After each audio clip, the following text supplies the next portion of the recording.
Next topic है कि जो भी कार्बन के कंपाउंड्स होते हैं वो एक दूसरे से किस तरीके से अटैच होते हैं।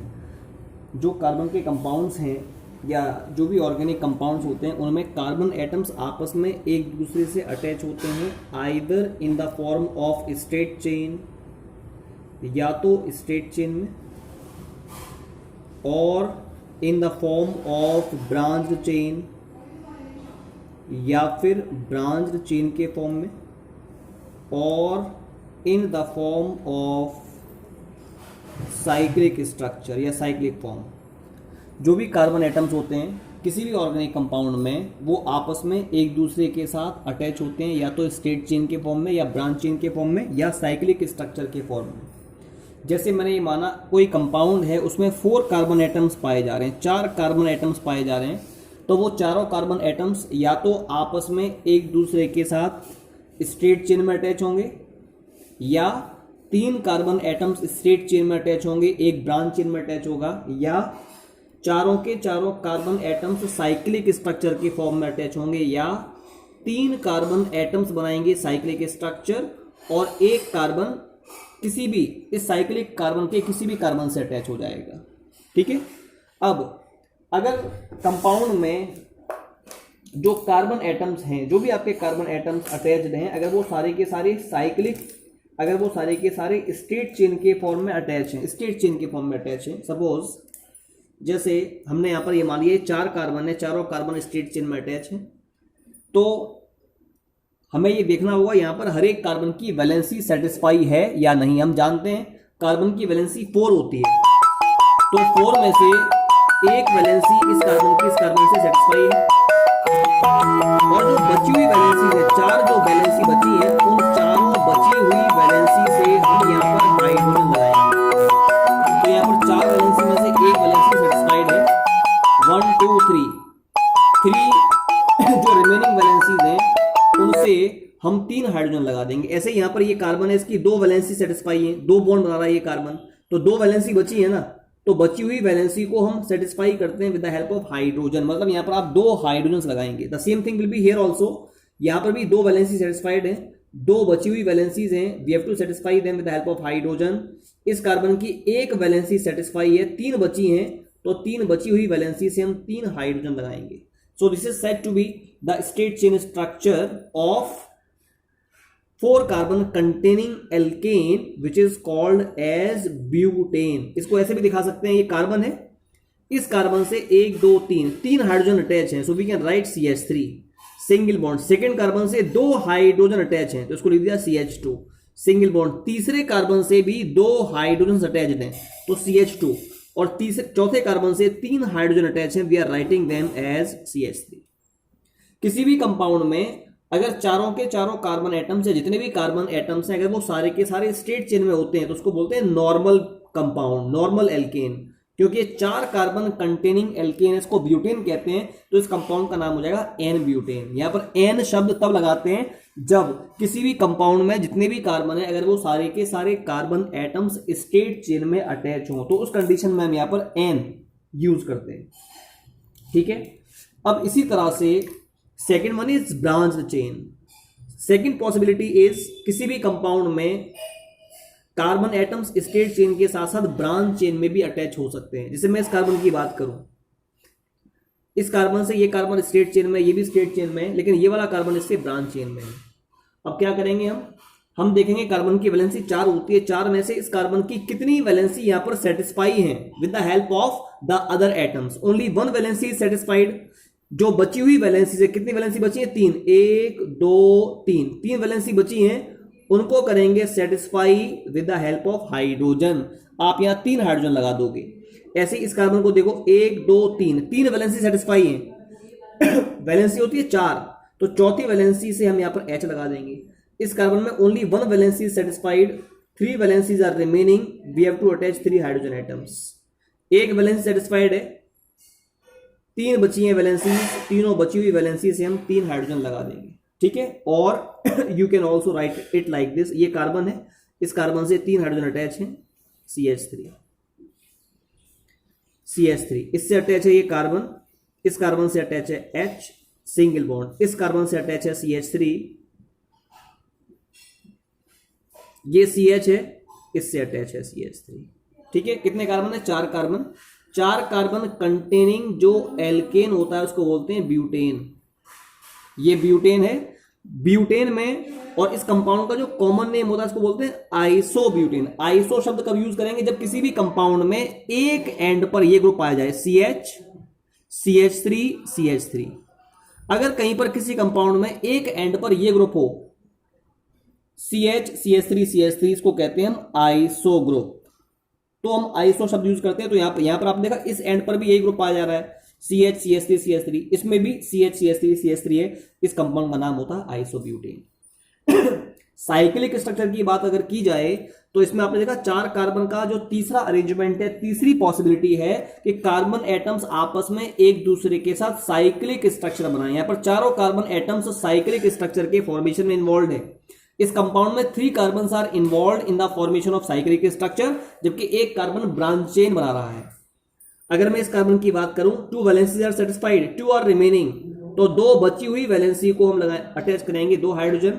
यहां पर कितने हाइड्रोजन आएंगे? 2 हाइड्रोजन यहां पर आ जाएंगे, 2 हाइड्रोजन यहां आएंगे आपके, और 2 हाइड्रोजन आपके यहां पर आ जाएंगे।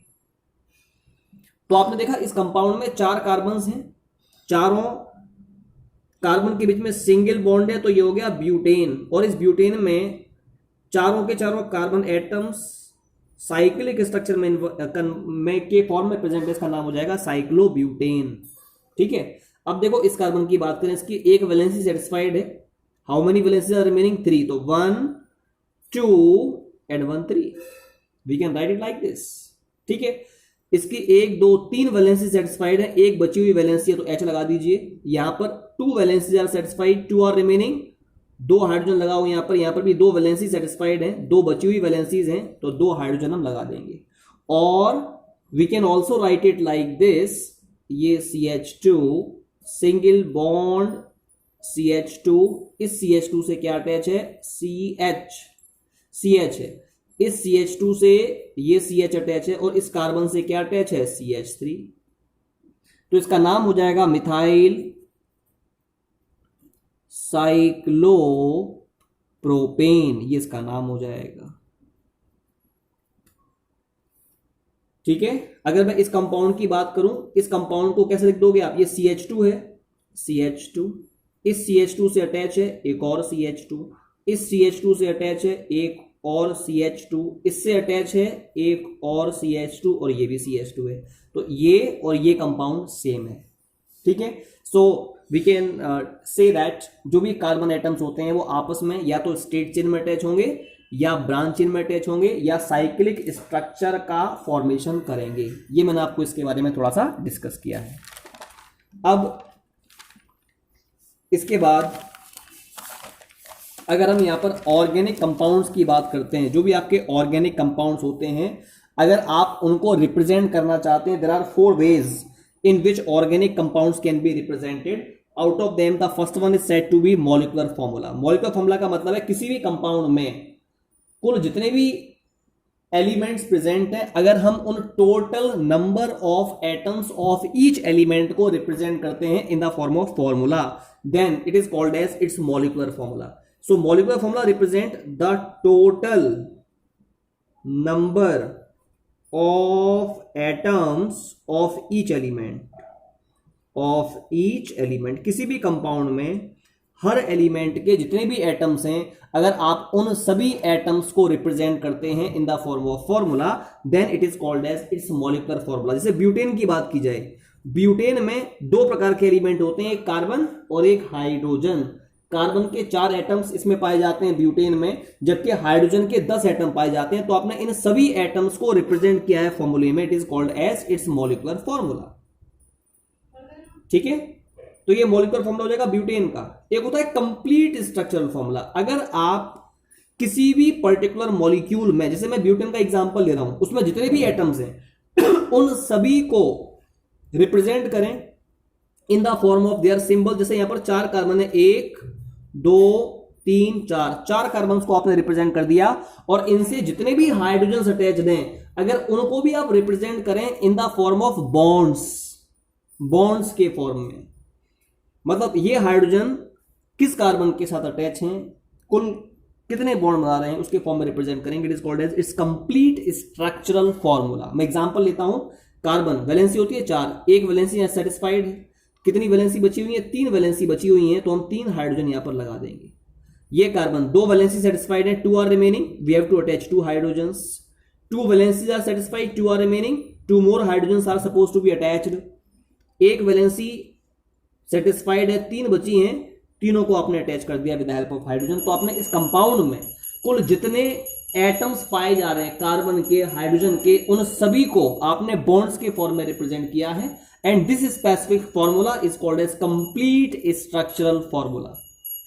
तीसरा होता है कंडेंस्ड स्ट्रक्चरल फॉर्मूला। जो भी आपका कंप्लीट स्ट्रक्चरल फॉर्मूला है उसको अगर आप कंडेंस फॉर्म में लिखें, कंडेंस का मतलब ये कार्बन है, इस कार्बन से अटैच्ड जो हाइड्रोजन्स हैं उनको आप नंबर्स के फॉर्म में रिप्रेजेंट करें तो CH3 हो गया, फिर सिंगल बॉन्ड से क्या अटैच है, CH2, फिर इस CH2 से अटैच है एक और CH2, और इस CH2 से अटैच है आपका CH3। It is called as condensed structural formula. Condense का मतलब होता है किसी भी कंपाउंड में पाए जाने वाले कुल जितने नंबर ऑफ एटम्स होते हैं कार्बन के, उन कार्बन से जो total number of hydrogen attached है, if you are representing them in the form of numbers, then the formula formed is called as condensed structural formula. अब लास्ट वाला क्या होता है, bond line formula. Bond line formula का मतलब होता है किसी भी कंपाउंड में जितने भी कार्बन एटम्स पाए जा रहे हैं उनको आप रिप्रेजेंट करें इन जिगजैग मैनर। जैसे यहां पर 4 कार्बन है, एक कार्बन, दूसरा कार्बन, तीसरा कार्बन और चौथा कार्बन। क्या करें, इन चारों कार्बन्स को we have to connect with the help of the single bond like this. ये चारों कार्बन है, ये पहला कार्बन है, ये दूसरा कार्बन है, ये तीसरा कार्बन है और ये चौथा कार्बन है। हमने चारों कार्बन्स को एक दूसरे के साथ अटैच कराया है with the help of bond lines. तो यहां पर जो भी आपके टर्मिनल पॉइंट्स होते हैं, टर्मिनल पॉइंट्स, उन पर भी कार्बन माने जाएंगे। जो भी आपकी पीक्स होती हैं, ठीक है, जो भी आपके बैंड्स होते हैं, बैंड्स की जो भी आपकी पीक्स होंगी उन पर भी कार्बन एटम माना जाएगा। तो this is the way by which we can represent the bond line formula. तो कहने का मतलब हो गया ऑर्गेनिक कंपाउंड्स को हम इन चारों तरीकों से रिप्रेजेंट कर सकते हैं, मॉलिक्यूलर फॉर्मूले के द्वारा, या कंप्लीट स्ट्रक्चरल फॉर्मूले के द्वारा, या कंडेंस्ड स्ट्रक्चरल फॉर्मूले के द्वारा, या बॉन्ड लाइन फॉर्मूले के द्वारा। These are the representation of organic compounds.